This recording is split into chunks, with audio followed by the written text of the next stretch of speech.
yawning. Oh, I know who that is. I'll take it, thanks. Hello, Bert. Yes, what's up? Bag and baggage, huh? Which way did they go, west? Never mind how I knew. Yeah, so long. I've got to run. Now, if you want to help me, you'll stay here and finish those notes.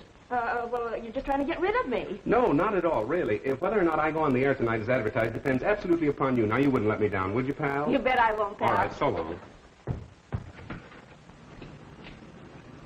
Hello, Splendor. Hello, 896 Clover Road, and hurry. Okay, Mr. Cranston. Mo, you're fired. I've warned you a dozen times. Yeah, and I warned you once. Get in. You two, in the first break you make, you're driving a dead passenger. I know I did you wrong, John, but I'll square it later. I'm in a hurry now. Let's talk it over some other time. There ain't gonna be any other time for you, buddy. You can't laugh this off. My apologies to Commissioner Weston. I'm now convinced that he's right in his belief that Honest John is the killer. Oh, that's only the first edition. I had to red apple the commissioner. Wait till you read the final edition. This is the final edition for you, buddy. Just a minute. Another move like that, and I'm gonna let you have it right here. I was only reaching for a cigarette. You got a cigarette, driver? I got you covered now, pal. Well, suppose you left the pen, and you want to go straight. You come to town looking for an honest job. What do you get? A bum murder rap hung on you. Do you really want to go straight, John? On my word of honor. Have a cigarette. Well, now go ahead and plug me. Anybody dumb enough to fall for that one's got it covered.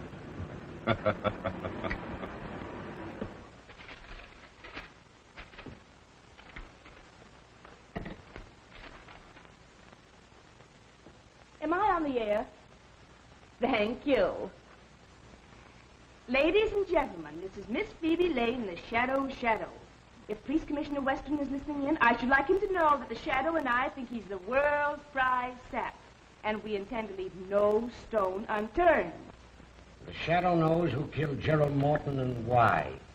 We'll be on the air at 8 p.m. this evening as usual. Well, we'll see about that. Matthews, what's the law covering withholding of evidence from the police? Section 164, Revised Criminal Code, sir. Get out a warrant for Cranston and pick him up at once. Yes, sir. And now, ladies and gentlemen, I'll give you my own story of how I helped the Shadow to solve the Gerald Morton murder mystery. In the first place, Commissioner Weston and his very dumb stooge, Detective Inspector Matthews, were off on a false scent, as usual, and... Keep right on, sister. You were going great. Oh, I'm so sorry. You frightened me so I didn't know what I was saying. I never know what I'm saying when I'm frightened. Do you want to see Mr. Cranston? Yeah, just to say hello. You're not going to arrest him again. Oh, no. Cranston and I are old personal friends. Oh, then I can tell you where he is. He's out in the Morton case. Ah, Morton. Thank you. Be sure to thank Mr. Cranston for me. Well, thank you, Mr. Matthews. I certainly will. And I'm sure he'll thank you. Mm-hmm. Goodbye. Bye.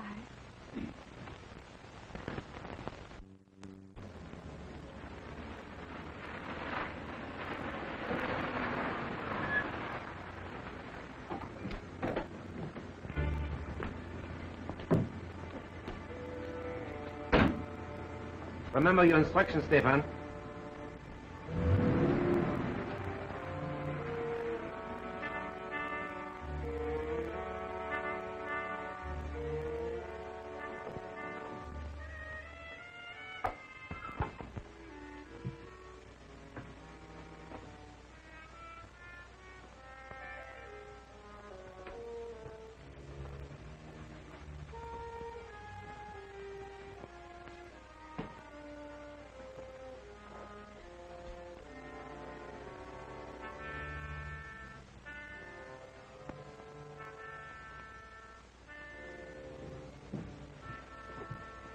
Sorry if I kept you waiting, gentlemen. Our appointment wasn't until later. We are not the men you were expecting, but we are here regarding the same matter. Won't you sit down?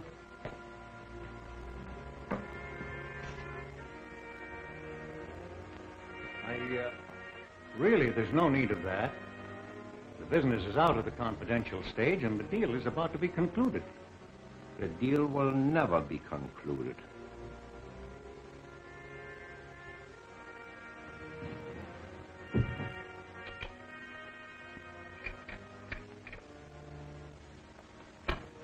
You will kindly take out all negotiable bonds and securities and any large amount of money.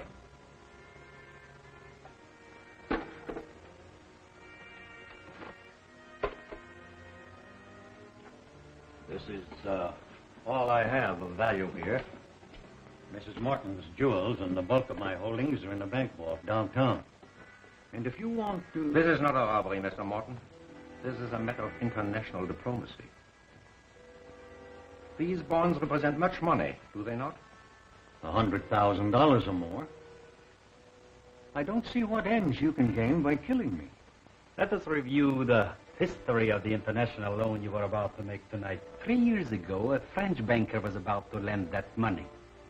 He died in an auto accident. The loan was next negotiated with an English financier who was very much devoted to his wife, Mr. Morton. He committed suicide. So you see, we have many ways of taking care of those who oppose us. But say you did kill me. There are other banking houses. You can't prevent them all from dealing with your country. We intend that the death of both partners in Morton and Morton shall throw this bond issue into such litigation as will hold it in the courts indefinitely. Unfortunately, you were not with your brother at the time of the accident we planned for both of you. So now you will do as I suggest. Or, if you're stubborn, we'll wait for Mrs. Morton.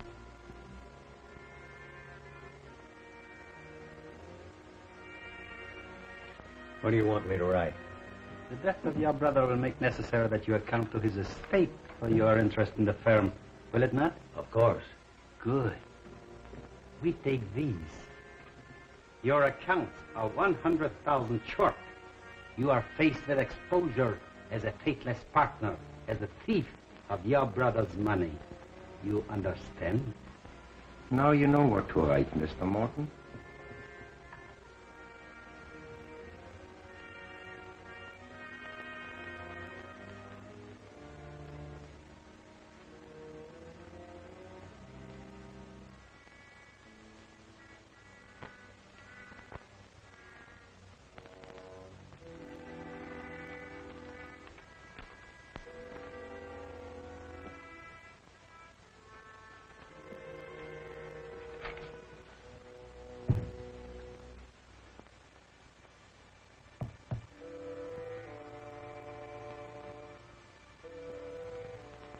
Answering an unspoken question, there's only one bullet. But there are two of us.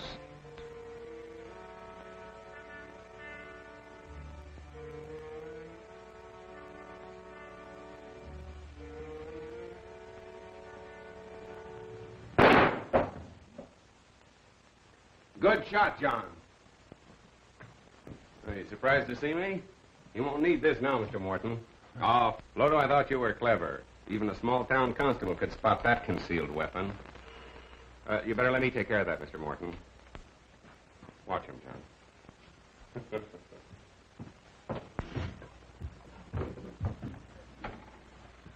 Oh, hello, Matt. Hello. How did you get here? Weston sent me out to pick you up. You're under arrest. What, again? What's the charge this time? Withholding evidence in the Morton case. As usual, the commissioner's late. You?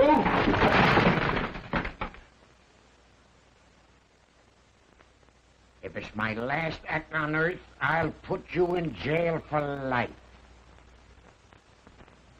Okay, you're on the air.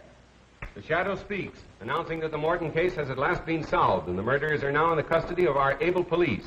This has been one of the most baffling cases in the Shadow's experience, a case without a clue.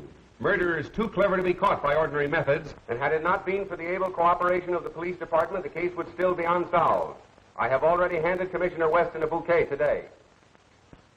But now I wish to do so publicly, and to compliment him for his shrewdness in causing the killer to think he and his men were following a false clue. As a result, the murderer and his accomplices were later taken in the act of attempting the life of Mr. Roger Morton. For the complete story, read the Daily Classic. And now, my friends, I'm going to ask Miss Lane, the lovely young lady who assisted in the solution of this crime, to tell her own story. Ladies and gentlemen, I give you Miss Phoebe Lane.